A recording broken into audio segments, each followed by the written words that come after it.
Selamat pagi Bapak Ibu, Saudara-saudara, sahabat GPIB yang dikasihi dan diberkati Tuhan. Selamat berjumpa kembali dalam acara Morning Call GPIB. Bersama saya hari ini Pendeta Nestor Mananohas, Ketua Majelis Jemaat GPIB Jemaat Shalom Balikpapan di Mupel Kaltim 1. Saudara-saudara, sebelum kita melaksanakan aktivitas kita di sepanjang hari ini, kita akan mengawalinya dengan membaca dan merenungkan sabda Tuhan. Dan sebelumnya mari kita berdoa. Terima kasih Tuhan, di pagi hari ini kami boleh dibangunkan dengan kekuatan dan rahmat Tuhan yang baru. Dan kami akan mengawali segala aktivitas kehidupan kami di mana Engkau utus kami berkarya dengan membaca dan mendengarkan sabda Tuhan. Kiranya firman yang akan dibacakan dan diberitakan hari ini menjadi berkat buat kami semua. Kami datang berdoa di dalam nama Yesus Kristus, Tuhan dan Juru Selamat kami yang hidup. Amin. Saudara-saudara kasih Tuhan, bacaan firman Tuhan pada hari ini dari kitab Ratapan pasal 3 ayat 14 sampai dengan ayat 19. Ratapan pasal 3 ayat 14 sampai dengan ayat 19. Firman Tuhan menyatakan, penghiburan dalam penderitaan. Aku menjadi tertawaan bagi segenap bangsaku, menjadi lagu ejekan mereka sepanjang hari. Ia mengenyangkan aku dengan kepahitan, memberi aku minum ibu.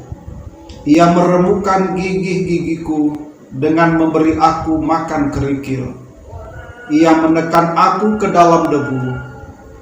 Engkau menceraikan nyawaku dari kesejahteraan. Aku lupa akan kebahagiaan. Sangkaku hilang lenyaplah kemasyuranku dan harapanku kepada Tuhan. Ingatlah akan sengsaraku dan pengembaraanku, akan ipu dan racun itu.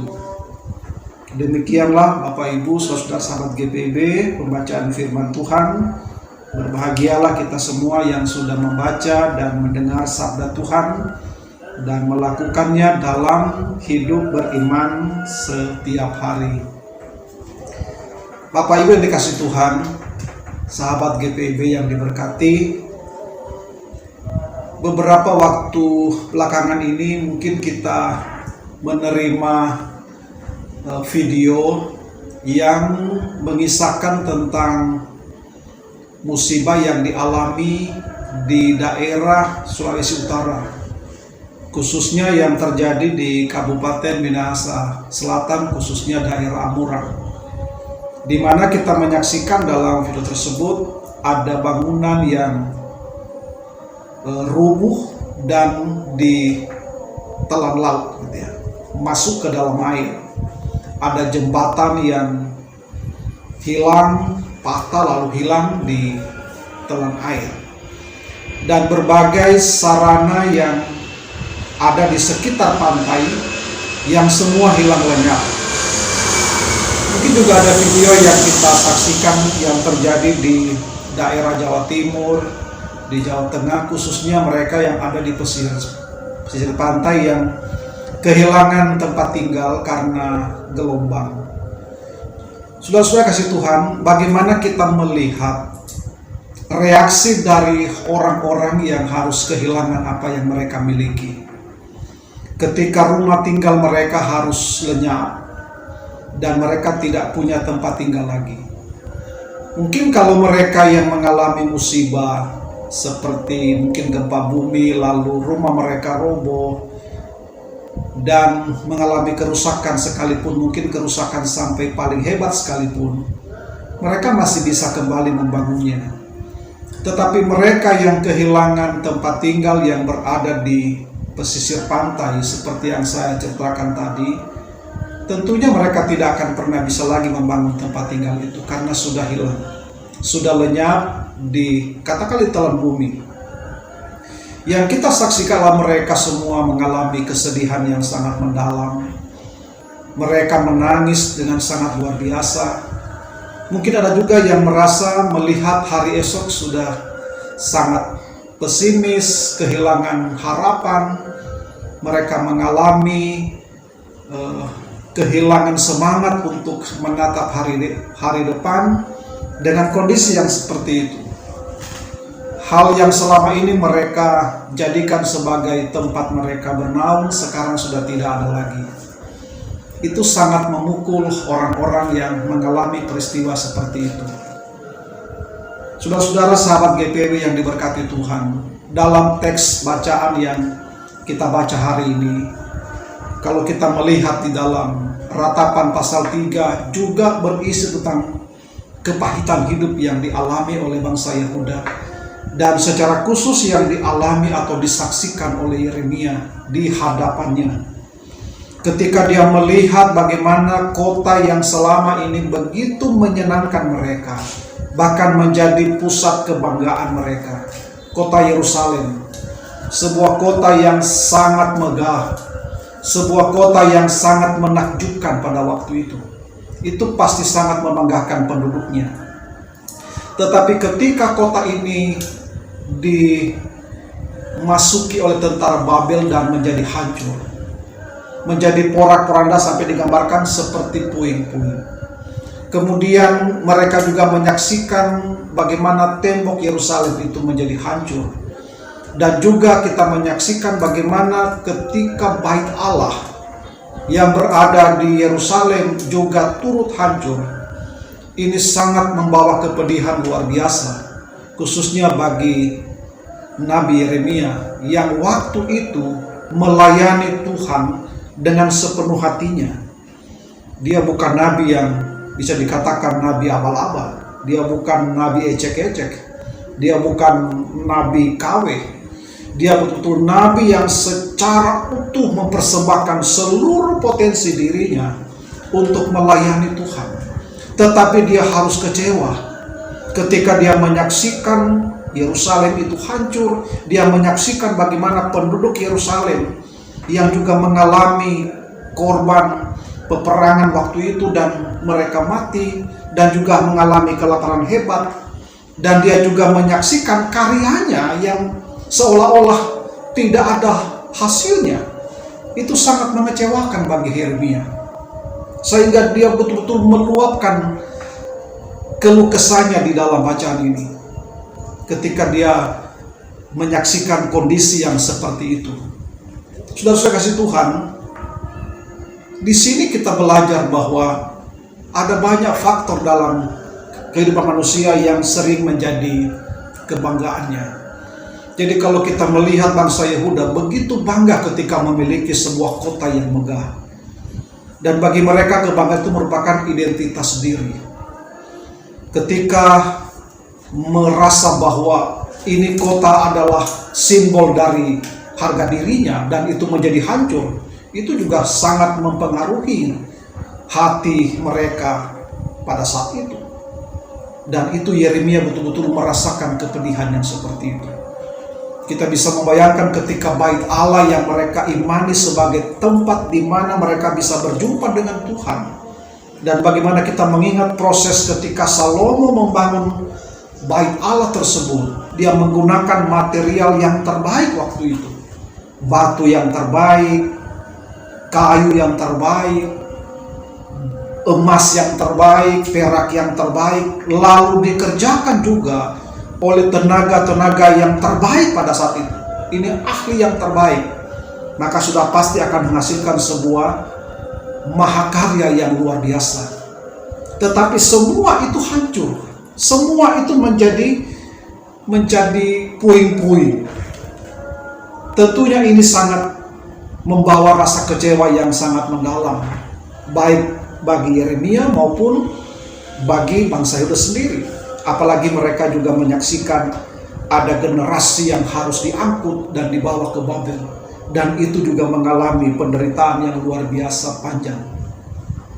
Yeremia juga di sini mau mengungkapkan bahwa dia sudah berjeri lelah secara maksimal. Dia melayani Tuhan dengan sepenuh hati, tapi hasilnya seolah-olah tidak ada. Dia sangat kecewa sampai dikatakan bahwa dia sudah beritakan firman, dia sudah mengingatkan ini umat, tapi umat tidak mau dengar. Mereka tidak menghargai pekerjaannya, bahkan dia dibuli, bahkan dipukuli, bahkan mengalami perlakuan yang tidak baik dari orang-orang terhadap dirinya. Dia mengeluhkan hal seperti itu. Dan saudara-saudara kasih Tuhan, kita bisa bayangkan kalau kita sudah melakukan hal yang terbaik kepada orang lain, tetapi orang tidak menghargai kita, itu sudah pasti akan membawa dampak luar biasa buat kita. Ada kekecewaan yang sangat mendalam yang kita alami, dan merasa bahwa semua yang sudah kita kerjakan tidak ada hasilnya, tidak ada faedahnya, tidak ada gunanya. Tapi apakah benar seperti itu?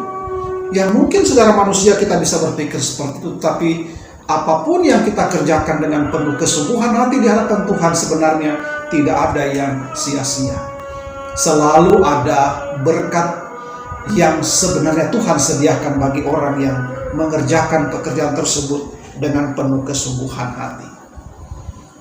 Tapi berkasih Tuhan, sahabat GPIB yang diberkati, kalau Yeremia mengingat seluruh kepahitan yang dia saksikan, yang dia alami, maka dikatakan dalam ayat ke-20, walaupun itu menjadi bacaan kita di sore hari, tetapi itu sangat penting. Kalau dia mengingat seluruh fakta yang terjadi pada waktu itu, maka dikatakan jiwanya amat sangat tertekan. Jadi kalau dia fokus hanya melihat kepada sebuah persoalan yang dialami, maka itu akan menekan jiwanya.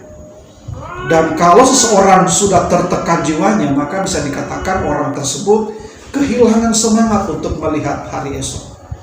Kalau dia hanya terfokus kepada beratnya ini persoalan yang sementara terjadi, atau kepahitan yang sementara dialami, maka itu akan membuat jiwa kita sulit untuk melihat hari esok dengan terang. Bisa saja melihat masa depan itu gelap. Bahkan Yeremia sudah menggambarkan bahwa kondisi ini, sekalipun saya ini masih bernafas, tapi sepertinya aku sudah berada dalam dunia orang mati. Sudah seperti orang mati, sekalipun masih bernafas, sekalipun masih hidup. Tapi dengan suasana yang seperti ini, dengan pengalaman kehidupan seperti ini, sepertinya kami sudah ada di dalam alam kematian. Sampai dikatakan, apapun yang kami buat semua sudah tidak ada gunanya. Tapi apakah seperti itu memang faktanya? Yeremia ketika bergumul dengan persoalan yang dialami bangsanya, persoalan yang dialami pribadinya, pada akhirnya dia harus berpikir kembali. Jadi kalau kita membaca di dalam Ratapan pasal 3 ini, ketika kita melihat dalam ayat 1, sekarang aku perhatikan hal ini. Inilah aku perhatikan sekarang. Kalau aku hanya memperhatikan pekerjaanku yang dirasa seperti gagal, pekerjaanku seperti tidak dihargai orang, jiwaku akan terus tertekan. Ketika aku harus hanya melihat ini persoalan hidup yang sebentar terjadi, itu tidak akan pernah mengubah keadaan. Mungkin dia bermaksud dengan memohon pertolongan kepada Tuhan, keadaan ini akan segera berubah. Tapi Tuhan menjawab dengan hal yang berbeda. Bukan keadaannya yang berubah, tetapi pola pandang yang Tuhan ubah. Sehingga dikatakan dalam ayat 1 bahwa inilah yang aku perhatikan. Karena itu aku berharap. Ketika hal tersebut yang Yeremia jadikan fokus perhatiannya, maka di situ tumbuh pengharapan. Apa yang diperhatikan oleh Yeremia? Yaitu tidak berkesudahan kasih setia Tuhan, tidak pernah habis rahmatnya, selalu baru tiap pagi. Sekarang Yeremia punya pola pandang yang berbeda. Persoalan yang sama dialami, tetapi dilihat dari sudut yang berbeda. Kalau dia hanya melihat dari sudut dirinya, maka dia akan mengalami jiwa yang tertekan. Tapi ketika dia melihat dari sudut pandang kepada Tuhan, maka itu akan menjadi sesuatu yang sangat berbeda. Dan itu perlu kita pelajari dari teks ini, bahwa ketika kita mengalami sebuah pengalaman hidup yang mungkin seperti Yeremia, atau mengalami pengalaman kehidupan seperti yang dialami oleh bangsa Yehuda, kalau kita hanya melihat konteks seperti itu, mungkin kita juga mengalami ketertekanan jiwa, mengalami gangguan pemikiran, dan mungkin kita juga akan berada di titik kehilangan harapan, kesedihan yang lebih mendalam, dan seterusnya.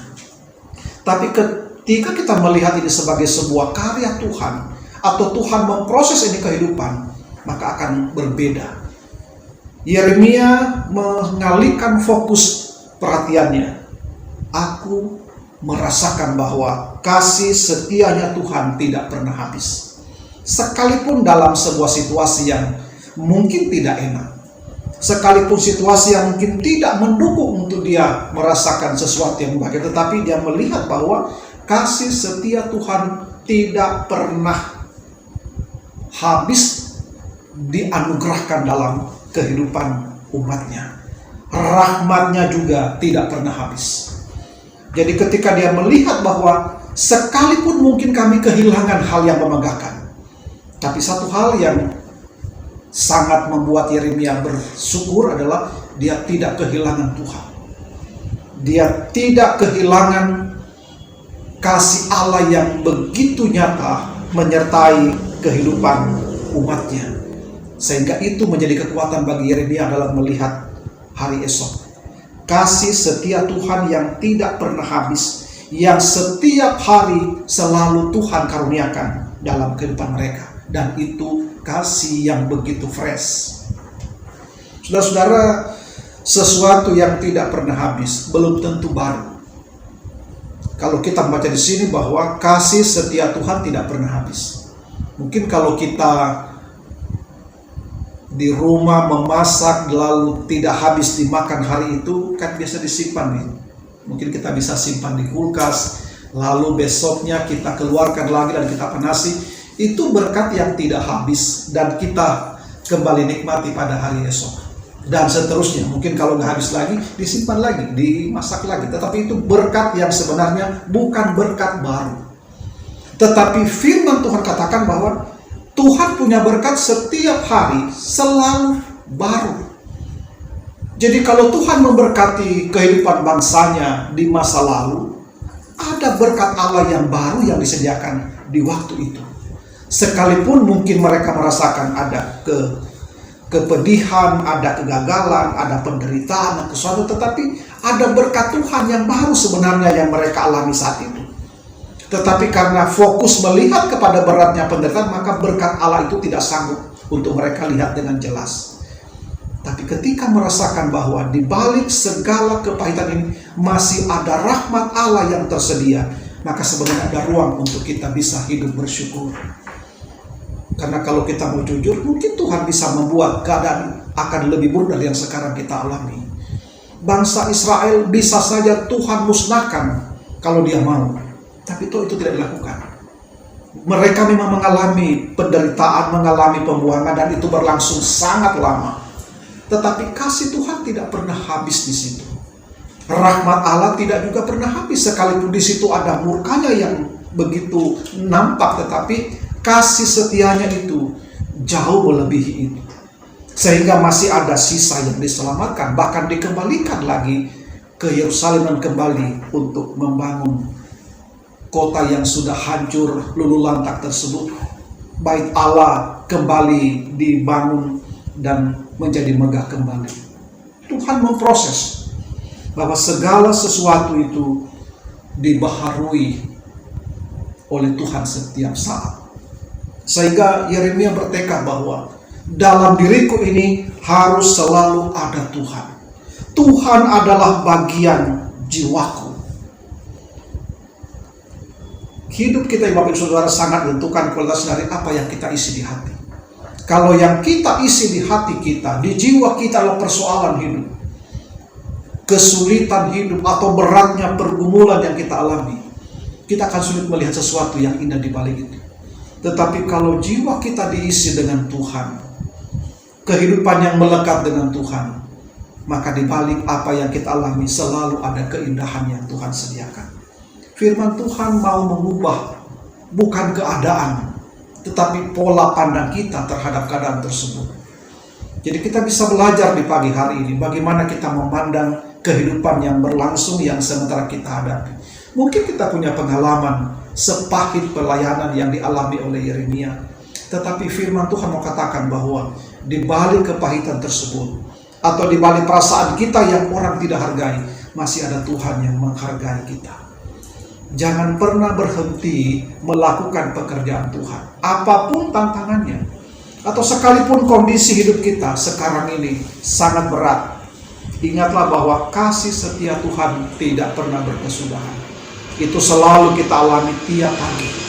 Kita boleh bersyukur ketika bisa bangun pagi dan masih bisa bernapas. Ini rahmat Allah yang patut saya syukuri. Sekalipun problema hidup tetap hadir dan kita hadapi hari itu, bahkan di hari selanjutnya dan seterusnya.